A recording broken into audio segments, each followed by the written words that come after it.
നമ്മുടെ അനീഷേട്ടനുണ്ടല്ലോ, ജയിൽ നോമിനേഷന് വേണ്ടി ചെയ്തത് നമ്മുടെ അനുമോളെയാണ്. അനുമോളുടെ പേര് പറഞ്ഞിട്ടാണ് തുടങ്ങിയത്. ആദ്യം തന്നെ ഇത്രയും നാളും അനീഷേട്ടൻ അനുമോളുടെ കൂടെയായിരുന്നു എന്ന് നമ്മൾ ഓർക്കണം. പെട്ടെന്ന് തന്നെ അനീഷേട്ടൻ്റെ പ്ലേറ്റ് അങ്ങോട്ട് തിരിച്ചു.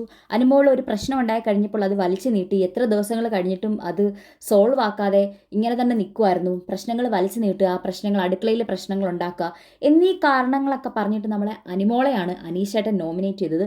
അനുമോളുടെ ഫേസൊക്കെ ഒന്ന് വാടുന്നുണ്ട്. അതുകൂടാതെ നമ്മുടെ അനീഷേട്ടൻ ആദിലയും കൂടെ നോമിനേറ്റ് ചെയ്തു.